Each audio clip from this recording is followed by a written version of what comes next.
Halo teman-teman, kembali lagi di video sambungan video sebelumnya. Nah, ini kita masuk ke terkait dengan akuntansi, terkait dengan investasi yang tadi kita bahas ya. Ya, terkait dengan saham, utang. Nah, ini pengakuan awal. Ya, pengakuan awal entitas mengakui aset keuangan pada posisi keuangan jika dan hanya jika entitas menjadi salah satu pihak dalam ketentuan pada kontrak instrumen ya. Jadi perlu kita akui lah ya, kalau misalkan kita menjadi pihak yang terkait dengan kontrak pembelian investasi tersebut. Nah, pengukuran awal pada dasarnya kita mengakuinya kalau instrumen utang itu bisa dinilai amortisasinya ya, dan juga bisa dinilai wajarnya atau FVOC option ya. Tadi di sini ya FVOC option ya, ini fair value option. Nah, bisa juga terkait dengan FVTPL option ya. Nah, ini intinya terkait utang bisa diakuin sebagai nilai amortisasinya atau nilai wajarnya ya. Nah, kemudian saham juga seperti itu, bisa menggunakan FVOC option, bisa menggunakan FVTPL, tapi dia tidak diamortisasi ini. Kenapa ya? Karena saham tidak perlu dilakukan amortisasi ya. Tidak ada amortisasi di sana terkait dengan sahamnya. Beda dengan utang. Kalau utang ada amortisasi, ada FVOC dan ada FVTPL gitu ya. Nah, kita lihat ini pengukuran awalnya. Ketika nilai wajar ya terkait dengan amortisasi dan FVOC FVOC ya, FVOC itu nilai wajar ditambah biaya transaksi ya. Kemudian nilai wajarnya itu tidak sama dengan harga transaksi, maka selisihnya itu ditangguhkan dan diamortisasi ke laba rugi gitu ya. Nah, kalau FVTPL, nah ini sejumlah nilai wajar, ketika nilai wajarnya itu tidak sama dengan harga transaksi, maka selisihnya diakui ke laba rugi. Nah, kalau tadi ya yang amortis dengan FVOC itu ditangguhkan dulu, terlebih dahulu ditangguhkan, kemudian diamortisasi ke laba rugi secara bertahap. Kalau FVTPL itu langsung ke laba rugi gitu ya. Nah, pengukuran selanjutnya aset keuangan. Tadi kan pada harga beli bisa diamortize cost gitu ya. Nah, kalau terkait dengan utang yang dikategorikan sebagai held for collection ya, memang kita pegang sampai dengan jatuh tempo dan dia tidak memilih opsi untuk nilai wajar ya, fair value option, maka pada pelaporan keuangan kita akan mencatatnya dengan harga yang telah diamortisasi atau amortized cost ya. Nah, jika ada perubahan pada CA atau carrying amount ya, itu dicatat pada laba rugi gitu. Nah, selanjutnya aset non keuangan yang diukur secara FVOC. Nah, pada pelaporan keuangan di akhir periode kita menyusun laporan keuangan, maka aset keuangan tersebut atau investasi tersebut yang diukur FVOC itu disajikan pada nilai wajarnya atau fair value-nya gitu ya. Nah, sama dengan FVTPL juga di akhir periode atau di penyusunan laporan keuangan itu kita akui sebagai nilai wajarnya ya, instrumen tersebut pada nilai wajarnya. Nah, bedanya kalau FVOC ketika ada perubahan nilai wajar atau selisih nilai wajar dan carrying amount, nilai bawaannya itu selisihnya tersebut bisa berupa keuntungan maupun kerugian atas perubahan harga pasarnya dicatat pada akun OCI ya, diklasifikasikan sebagai OCI. Nah, kalau FVTPL selisih nilai wajar dan carrying amount-nya atau nilai terbawanya itu selisih harga pasarnya dicatat sebagai laba rugi yang masuk ke dalam income statement gitu ya. Jadi unrealized gain or loss masuk ke income statement terkait FVTPL. Terkait dengan FVOC itu unrealized gain or loss itu akan masuk ke OCI atau AOC pada laporan SOFP ya, Statement of Financial Position, laporan posisi keuangan. Nah, terkait pencatatan biaya transaksi penjualan, kalau dia amortized cost itu ada biaya penjualan, maka dinetkan langsung mengurangi cash yang kita terima atas penjualan tersebut. Jadi cash atas penjualan instrumen keuangan ya itu kita dapatkan. Nah, tetapi kan kita perlu membayar biaya penjualan. Nah, maka cash yang tadi gross masih kotor, kita perlu kurangkan dengan transaksi terkait dengan biaya penjualan. Maka cash yang akan kita terima itu sejumlah net, ya. Dan kemudian itu akan mengurangi gain yang terjadi. Ya, jadi pengeluaran cash atau pembayaran biaya transaksi penjualan itu akan mengurangi gain yang kita akui gitu. Kalau FVOC dan FVTPL, ketika ada biaya penjualan terkait dengan transaksi biaya penjualan, maka cash yang kita dapatkan memang benar net, gitu ya. Jadi sebesar jumlah netonya ketika kita sudah mengurangi nilai penjualan dikurangi dengan biaya transaksi. Nah, cash-nya kita memang benar kita dapat secara net, tetapi akun yang ditimbul itu bukan mempengaruhi gain yang terjadi, tetapi kita catat sebagai expense, ya. Ya bisa kita masukkan ke selling expense misalnya. Nah, ini tadi udah kita bahas ya. Kalau debt investment itu dia ada amortized cost dan FVOC dan juga FVTPL. Bisa dikategorikan ini ya. Nah, kita masuk ke amortized cost. Kalau amortized cost itu adalah held for collection atau kita tahan dia sampai dengan jatuh tempo dan tidak memilih fair value option, baik itu profit or loss atau OCI gitu ya. Jadi nggak memilih opsi nilai wajar. Nah, kalau FVOC with recycling itu dia held for collection and selling. Dia pada dasarnya ingin menahannya pada jatuh tempo sampai dengan jatuh tempo, tetapi memungkinkan juga selama periode tersebut untuk dijual ya. Ada kemungkinan selling ketika harga pasar instrumen utang tersebut menggiurkan bagi perusahaan ya, sehingga ada kemungkinan untuk penjualan instrumen tersebut ya. Dan satu lagi dia itu nggak memilih fair value option. Nah, maka inilah yang dikatakan sebagai FVOC with recycling ya.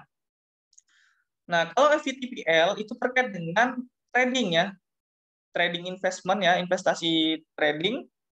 Kemudian dan juga memilih fair value option ya. Jadi misalkan dia instrumen utang yang memilih fair value option, maka dia kategorikan sebagai FVTPL. Memang ya, dia instrumen utang, tetapi instrumen utang kan biasanya diukur pada harga amortisasi ya, pada amortisasi. Jadi kita present value kan, tapi pada pelaporan keuangan karena dia memilih fair value option, maka di akhir periode diakuin pada nilai wajarnya gitu ya. Nah, ini ada prosedurnya, silakan nanti dibaca sendiri. Nah, ini terkait dengan equity investment. Kalau tadi terkait dengan utang ya. Kalau equity investment gini ya. Kalau equity investment kan dia ada kepemilikan sahamnya gitu ya. Kita bisa berinvestasi seberapa besar porsinya ya, berapa persen gitu ya. Nah, di sini kita akan membahas dulu di bagian kepemilikan yang kurang dari 20% atau tidak memiliki pengaruh signifikan ya. Jadi tidak ada pengaruh signifikan di sini. Nah, kalau dia kepemilikannya kurang dari 20% atau dia nggak memiliki pengaruh yang signifikan, maka kategori dari investasi saham tersebut bisa kita katakan trading dan non-trading ya. Kita bagi dua nih, ada trading, ada non-trading. Nah, tetapi dalam non-trading ini dia bisa diukur jenis pengukurannya FVTPL dan juga FVOC. Nah, tergantung ya. Tadi di bagian tadi, kalau misalkan dia memilih FVOC, maka dia diukur pada nilai wajar, tetapi selisihnya itu masuk ke OCI gitu ya. Nah, tetapi kalau misalkan tidak memilih FVOC, maka dia default-nya atau normalnya dia akan masuk ke FVTPL. Itu kalau non trading. Kalau trading itu udah pasti dia FVTPL gitu ya. Kalau trading ya, misalkan instrumen saham tersebut ada niat untuk diperjualbelikan, maka dia langsung FVTPL.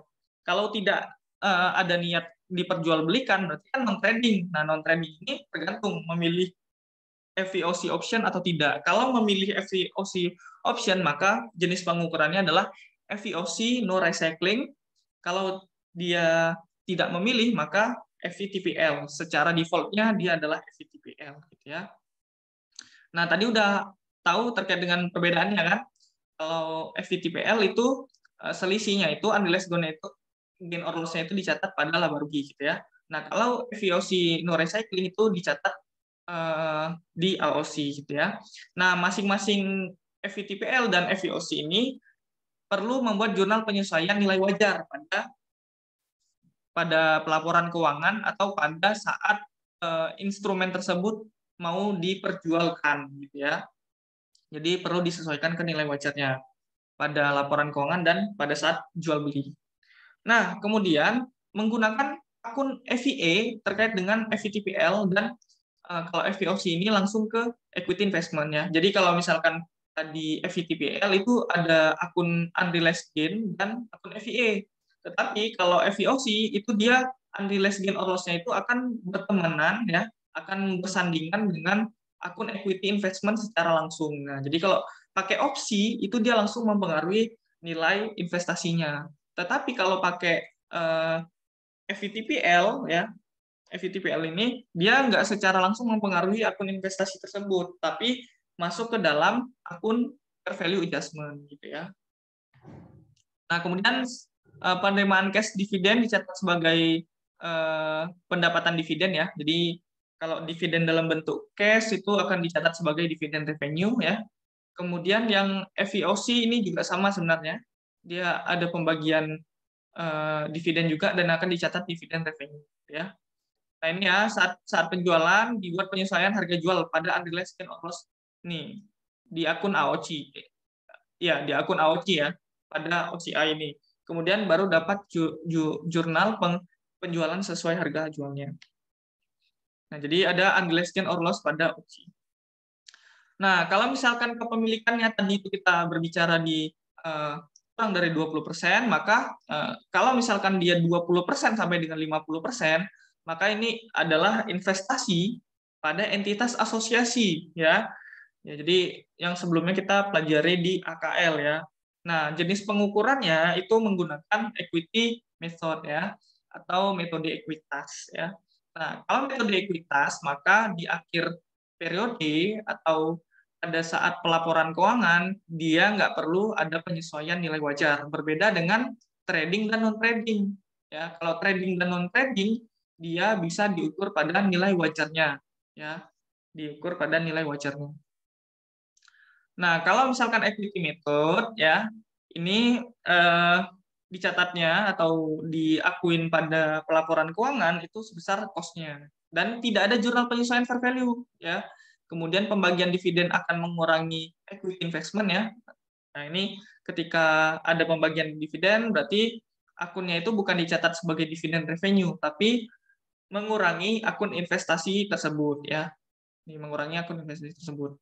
Dan ketika ada pengumuman net income akan diakui ya, baik itu income atau loss ya, net income atau net loss akan mengurangi atau menambah equity investment tergantung. Kalau dia income berarti kan menambah investasi ya.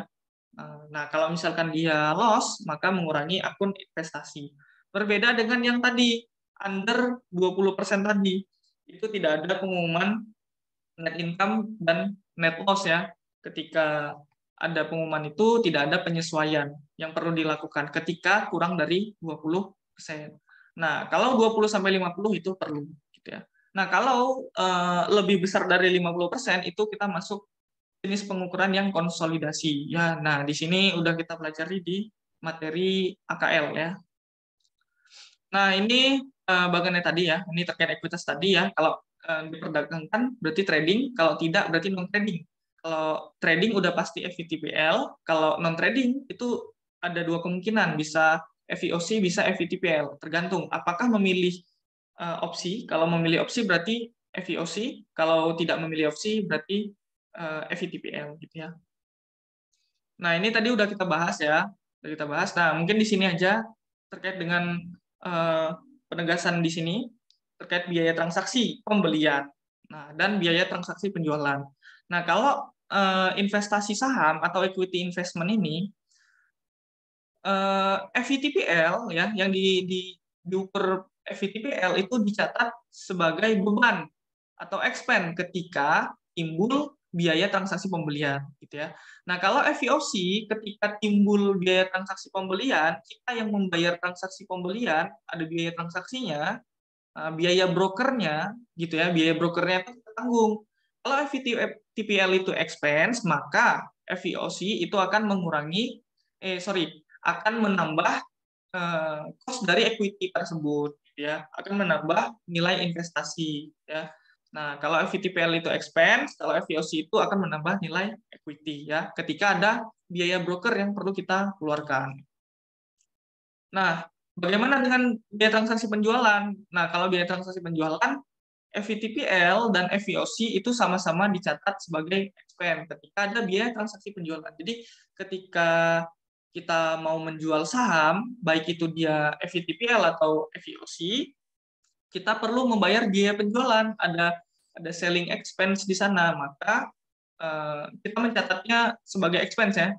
Biaya tadi itu dikategorikan sebagai selling expense gitu. Nah, ini akuntansi untuk yang equity method, ya. Jadi ada pengaruh signifikan, ya. Kalau tadi yang kurang dari 20% kan tidak ada pengaruh signifikan. Nah, kalau 20 sampai 50 ini ada pengaruh signifikan. Nah, ini ya bisa dibaca sendiri, ada keterwakilan dalam dewan direksi atau komisaris atau organisasi yang setara, organ yang setara, ya. Kemudian ada partisipasi dari pembuatan kebijakan termasuk dividen dan distribusi lain, ada transaksi material terkait investor dengan investi, ada pertukaran personel, manajerial, dan ada penyediaan informasi teknis pokok. Nah, ini seperti yang kita pelajari di AKL, ya. Ini sudah kita bahas ketika dia pembagian dividen, kalau fair value itu kan dia tidak ada jurnal, ya. Ketika pengumuman net income, ya, pengumuman net income, kalau fair value method itu nggak ada jurnal, sedangkan equity method itu ada, ya. Kalau dia income maka menambah investasinya bertambah dan kita akui income from-nya, ya, income from investment atau investment income. Nah, kalau misalkan di akhir periode ada harga pasar berubah, kalau fair value ya perlu penyesuaian harga pasar, kalau equity method yang 20-50% itu nggak ada jurnal.